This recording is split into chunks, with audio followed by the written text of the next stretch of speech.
I destroyed my wife's life methodically, and she never saw it coming. That's not something a man admits easily, especially not a man like me, 42 years old, calloused hands from 20 years in logistics, the kind of guy who fixes his own truck and never missed a single one of his kids' games. But here I am, sitting in what used to be our living room, and I need to tell someone how Clara's perfect world came crashing down. We'd been together 19 years. Clara was the sharp one, the corporate climber who could dissect a quarterly report the way I could diagnose an engine problem. She thrived on boardroom politics while I kept the real world running, making sure products got from point A to point B, managing drivers who'd rather argue than deliver, solving problems that couldn't be fixed with a PowerPoint presentation. For years, we balanced each other. She'd come home from her glass tower downtown, kick off her heels, and I'd pour her a glass of wine while she vented about office politics. I'd tell her about supply chain disasters and union negotiations, and she'd listen with genuine interest, asking questions that showed she understood more about my world than her colleagues would ever guess. But something shifted about 3 years ago. Subtle at first. The kind of changes you notice in retrospect, like watching rust slowly eat through metal. One Thursday night, she mentioned her company's upcoming gala, then quickly added, "You wouldn't really fit in. It's all corporate types. You'd be bored." I reminded her, "I've attended those events before. Remember the Christmas party 2 years ago?" She waved dismissively. "That was different. This is more exclusive." Her phone became a fortress. Face down, always. A passcode appeared where there'd never been one. She'd light up reading texts, fingers flying across the screen with an energy I hadn't seen in years. Then I'd walk in, and the phone would disappear into her pocket, her smile evaporating like morning dew. The laughter hurt most. Clara had this specific laugh for genuine joy, unguarded, almost musical. It used to fill our house when we'd joke over dinner or watch old comedies on Sunday nights. Now that laugh belonged to someone else, someone on the other end of those late-night calls she'd take in her home office with the door locked. 3 weeks ago, everything crystallized into painful clarity. I'd come home early from a canceled delivery run, walking into our kitchen to find Clara hunched over her phone, whispering urgently. Her whole body was animated in a way I hadn't seen in months, not with me anyway. She was saying, I know. He won't be home until late. We can—" She saw me.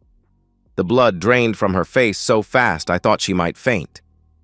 "It's just work," she snapped, recovering with surprising venom. "Don't be so paranoid." I kept my voice level. "Who's working this late?"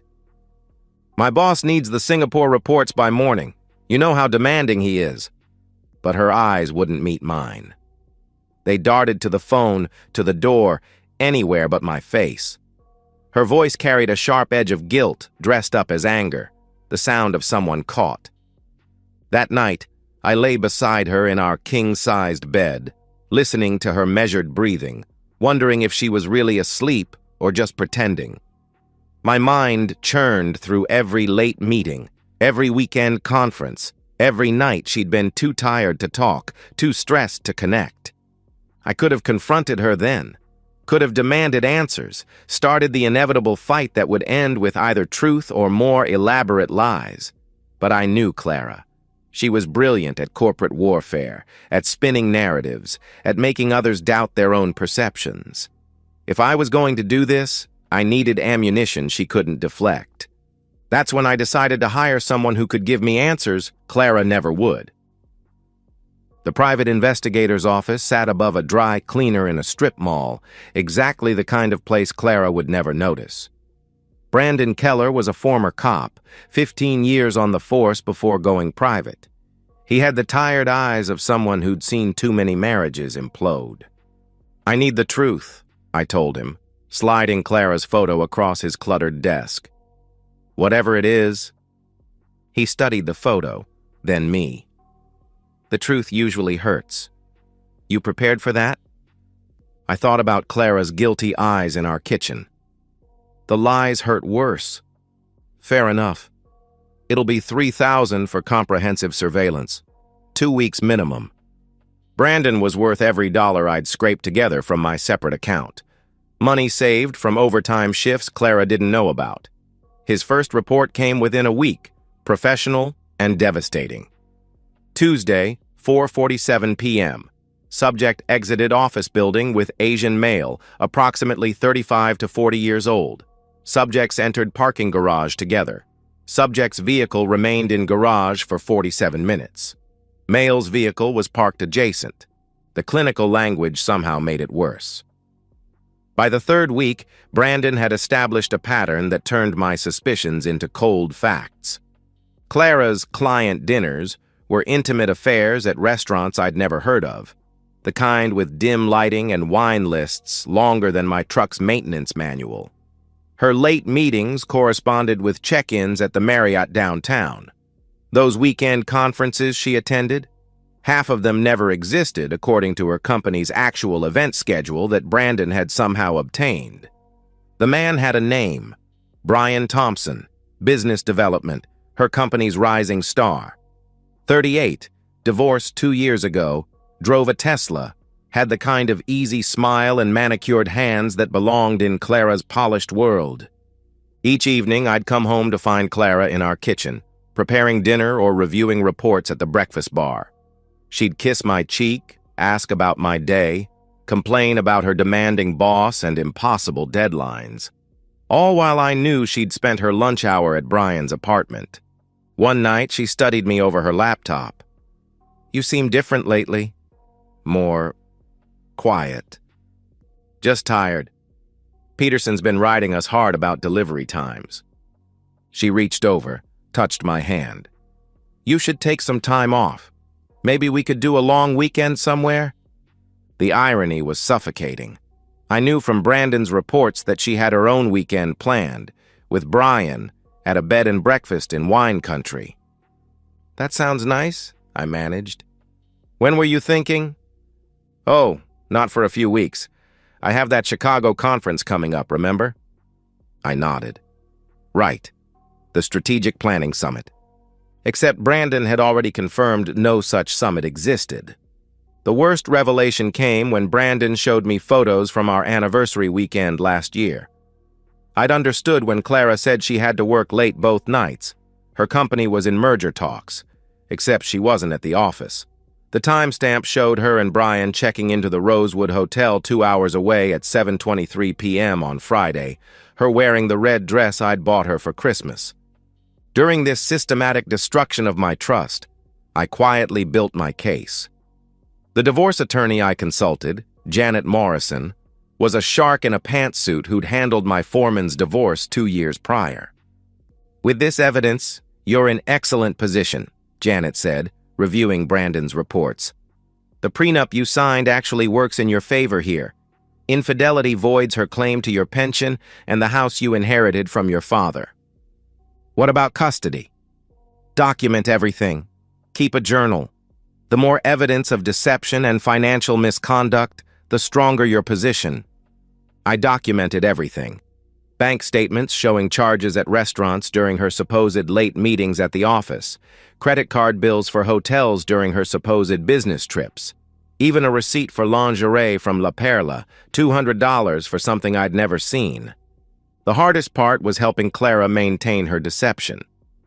When she told me about the upcoming conference in Chicago, I helped her pack, even suggested she take an extra day to relax. "You've been so stressed," I said, folding her clothes with steady hands. "Take some time for yourself." She hugged me then, pressing against me with what felt like genuine affection. "You're the best husband anyone could ask for. I don't deserve you." "No," I agreed quietly. "You don't." She pulled back, laughing. "So modest." Brandon's investigation was nearly complete. 1 more week of surveillance, he said, and I'd have everything needed for an airtight case. When he handed me that final envelope, he said something that chilled me. "This is worse than you thought it would be." Brandon's final report was a masterpiece of devastating thoroughness. 3 years. Not 6 months, Not a momentary lapse in judgment, but 3 calculated years of systematic deception.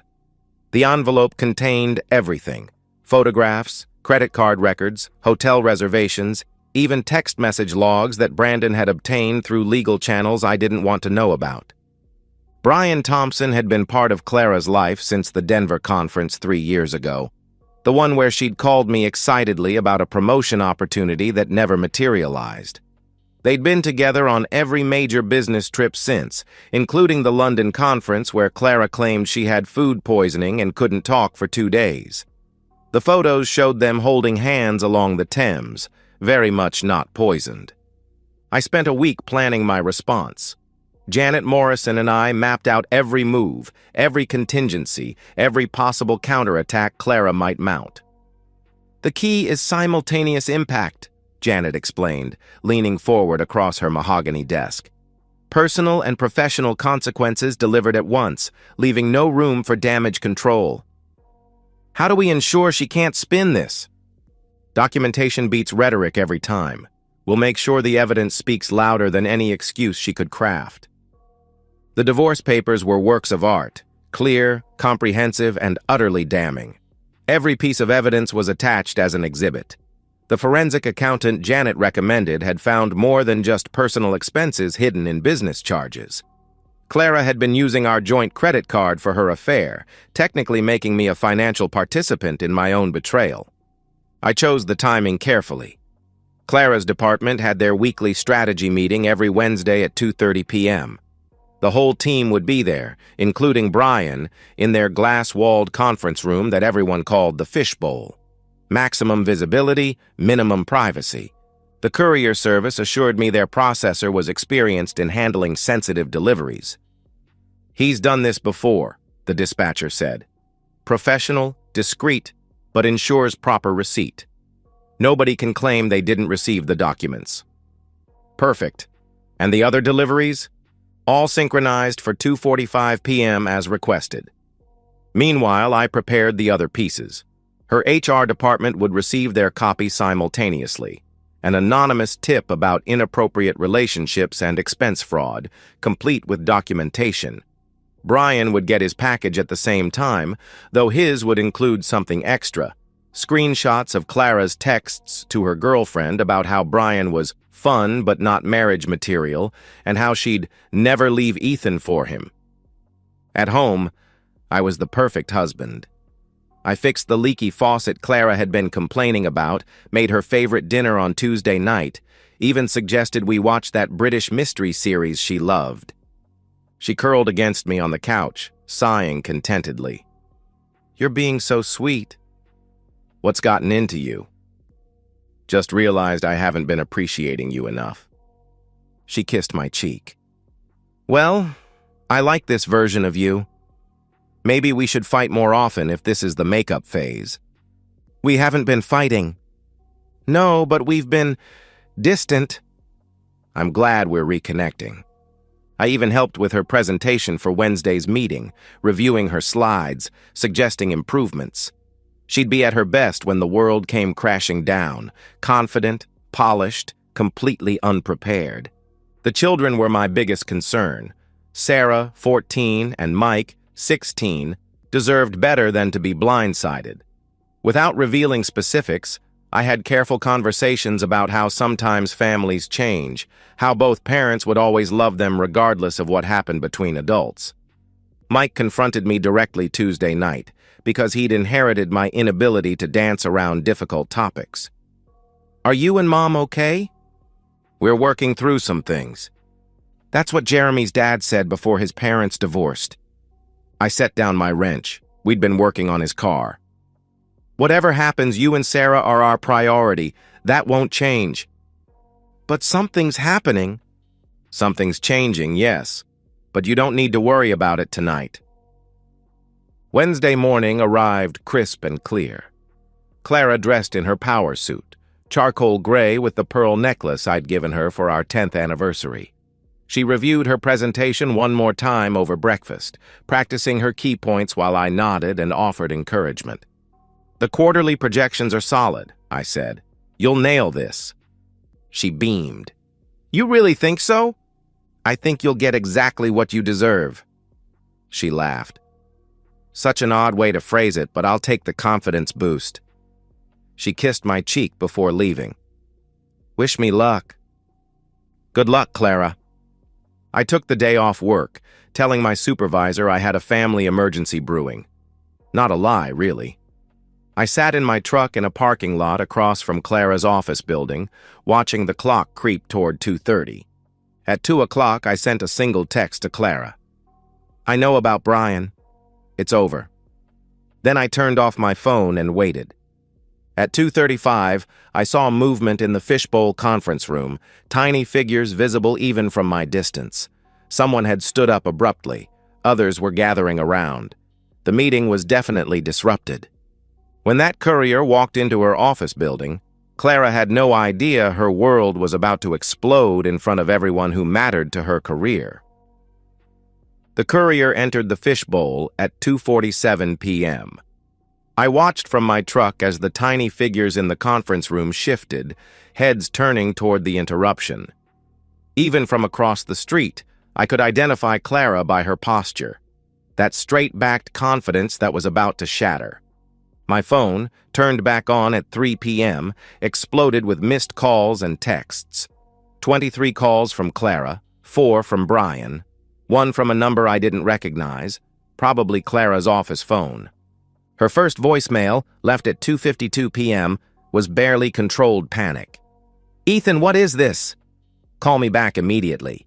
This is insane. Call me. The second, at 2:58 p.m., had shifted to damage control. We need to talk about this privately, not like this. Please. By 3:15 p.m., anger had taken over. You bastard! You complete bastard! How dare you do this to me at work? I didn't respond. Instead, I drove home, made coffee, and sat at our kitchen table with Brandon's complete report spread before me. Evidence of 3 years of lies, organized chronologically, a roadmap of betrayal. Clara's car screeched into the driveway at 3:47 p.m. She must have left immediately after the courier, abandoning whatever remained of her presentation. She burst through the door like a hurricane, her face flushed, her perfect hair disheveled from running her hands through it. What have you done? Her voice shook with rage. I took a sip of coffee. I served you divorce papers. Seemed straightforward enough. At my office? In front of everyone? Her voice cracked between rage and desperation. You mean in front of Brian? He got his copy too. HR should be reading theirs about now. The color drained from her face. She sank into the chair across from me, her usual grace abandoned. It's not what it looks like.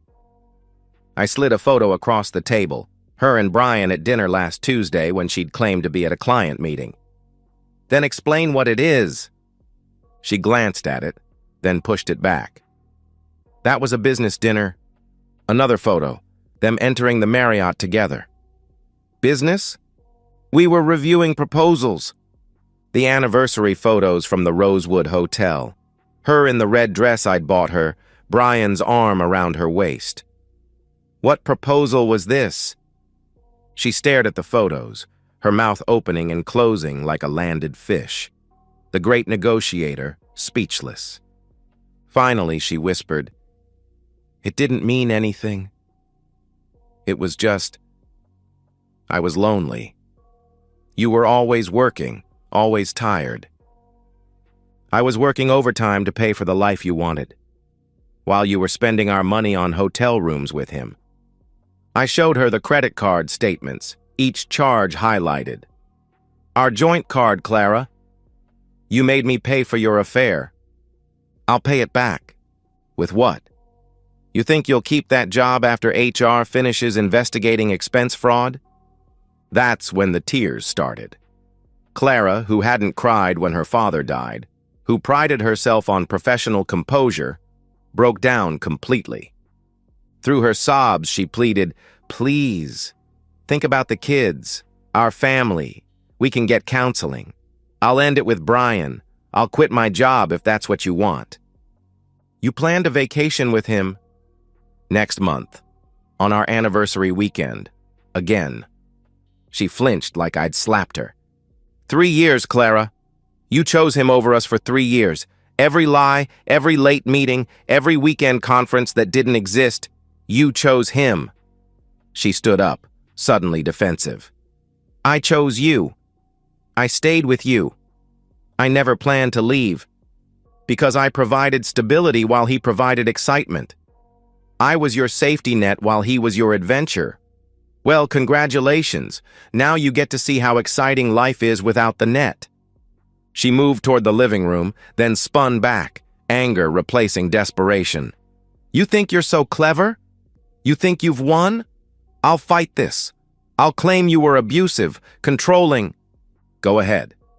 But first, you should know that Brian's married. She froze. What? No, he's divorced. He told me. Separated, not divorced. His wife got her own package today with everything, including the texts where you called Sharon from accounting a bitter cow who needs to get laid. Clara went completely silent. She understood now. This wasn't just divorce. This was scorched earth. You've destroyed everything. Her voice was barely a whisper. No, you destroyed everything. I just documented it. She sank onto the couch, staring at nothing. My job is over. They have 3 years of expense fraud, 3 years of using company resources for personal activities, 3 years of violating their ethics policy. The kids will hate me. The kids will know the truth. What they do with it is their choice. She looked at me then, really looked at me for the first time in years. You planned all this, every detail. I had 3 weeks while you were busy with Brian. Plenty of time to think. When I told her about the HR report, she went completely silent. And that's when I knew she finally understood that this wasn't just a divorce. This was justice.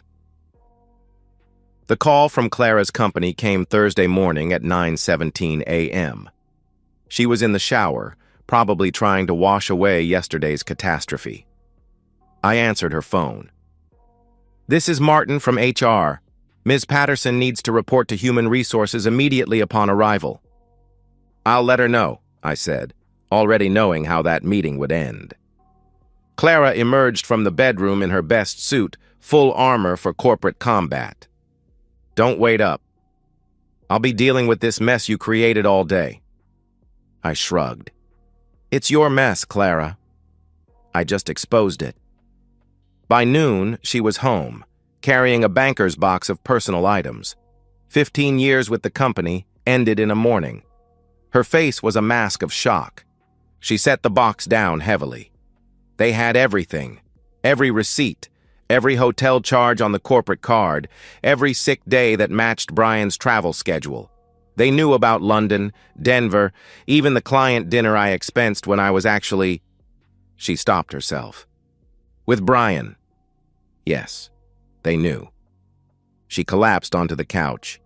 He threw me under the bus, told them I pursued him, that he tried to end it multiple times, that I threatened his position if he didn't comply. You picked a real winner. His wife was there, in HR. They brought her in to verify timeline details. Clara's voice was hollow. She's pregnant.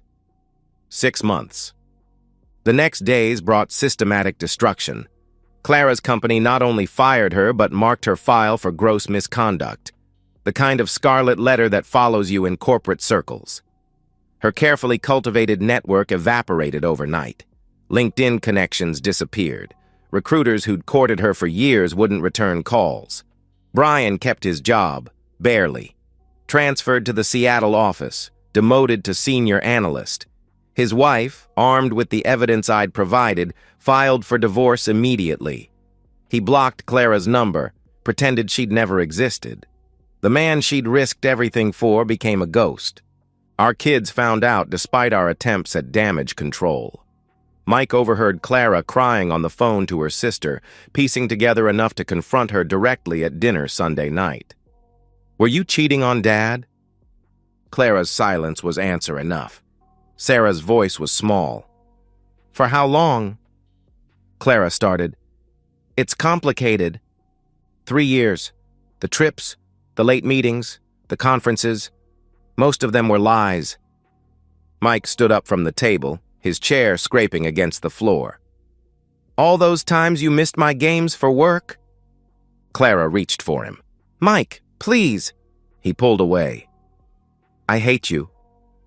Then walked to his room. He hasn't spoken to her since. Sarah lasted 2 more days before breaking. She'd found Clara's laptop open to apartment listings, studio apartments in the sketchy part of town, the only thing Clara could afford without a job. You're really leaving? Clara, still trying to spin reality, said, Dad's making me... Sarah interrupted. No, you left already. You've been leaving for years. Dad's just making it official. The divorce proceeded with mechanical efficiency. Clara's attorney, a public defender since she couldn't afford private counsel, advised her to accept my terms. The evidence was overwhelming, the prenup ironclad. I got primary custody, the house, my pension intact. Clara got $40,000 in savings and her car. She found a job eventually, assistant manager at a retail chain, making 1/3 of her previous salary. The woman who once presented to CEOs now handles customer complaints and schedules part-time workers. Moving day was yesterday. I watched her load boxes into a rented truck, her designer clothes looking absurd against the U-Haul's dirty interior. Brian had sent movers for his wife. Clara had only her sister, who glared at me like I was the villain in this story. Clara paused at the truck. Was it worth it? Destroying my life like this? You destroyed your own life. I just refuse to let you destroy mine too. Her eyes filled with tears. I loved you. No. You loved having me. There's a difference. She climbed into the truck without another word. As it disappeared around the corner, I realized I felt something I hadn't experienced in years. Peace. 3 months have passed since Clara's U-Haul turned the corner. The house feels different now, lighter, like opening windows after a storm. Her absence isn't an empty space, it's room to breathe. Mike started joining me in the garage on weekends. We're rebuilding a 1972 Chevelle. His choice, not mine. Yesterday, he asked me to teach him how to check a car's fluids. I want to know real stuff, not just app notifications. We don't talk about his mother during these sessions, but sometimes I catch him glancing at the kitchen door, like he's expecting her to walk in with lemonade and false concern. Sarah's adjusting differently. She redecorated Clara's old home office, turning it into an art studio. The walls that once held Clara's achievement awards now display Sarah's paintings, violent abstracts that her therapist says are processing tools. Last week she asked, "Did you ever love Mom?" I loved who I thought she was, but that person might never have existed. She considered this. That's sad. Yes, it is. Clara lives 40 minutes away in a 2-bedroom apartment above a bakery. She gets the kids alternate weekends, though Mike often finds excuses not to go. Last Sunday was her birthday. Sarah went. Mike didn't. Sarah said they ordered Chinese takeout and watched Netflix. No Brian, no romance, just Clara alone with the consequences of her choices. She still sends emails sometimes, usually late at night when the wine hits. They range from accusatory to pleading, sometimes both in the same message. I don't respond anymore. Janet Morrison, my attorney, files them away in case we need them. The corporate world Clara loved so much has memory. She applied for 17 positions last month. I know because a friend in HR at one company told me. Her reputation precedes her now. The executive who expensed affair hotels, who got caught and fired for misconduct. She's radioactive in the circles that once celebrated her. Brian Thompson remarried last month, a woman from his Seattle office, according to LinkedIn. 24 years old, fresh from MBA school. Clara found out through Instagram. She called me crying that night, drunk and incoherent. You ruined my only chance at happiness. I hung up and blocked her number. Work hasn't changed much for me. Same trucks, same routes, same problems to solve. But I come home to truth now. No more wondering where Clara really is. No more pretending not to notice lipstick shades I didn't recognize. No more lying awake beside someone who was thinking of someone else. The Chevelle runs now. Mike and I got it started last weekend, and the look on his face when that engine turned over, pure joy, untainted by pretense. We drove it around the block, windows down, classic rock on the restored radio. Mom ever ride in cars like this? Your mother preferred luxury. Leather seats, climate control, isolation from the road. He grinned. That's boring. Yes, it was. Some nights I wonder if I went too far. If destroying Clara's career along with our marriage was excessive, vindictive. Then I remember those 3 years of lies, the photos from our anniversary, the casual cruelty of making me finance my own betrayal. She lost everything. I kept what mattered most. The kids will heal. They'll learn to trust again, to love without constantly checking for deception. They'll remember that their father stood up for truth, even when it hurt, especially when it hurt. And Clara? She'll wake up every morning in that small apartment, dress for a job she hates, and remember when she had everything.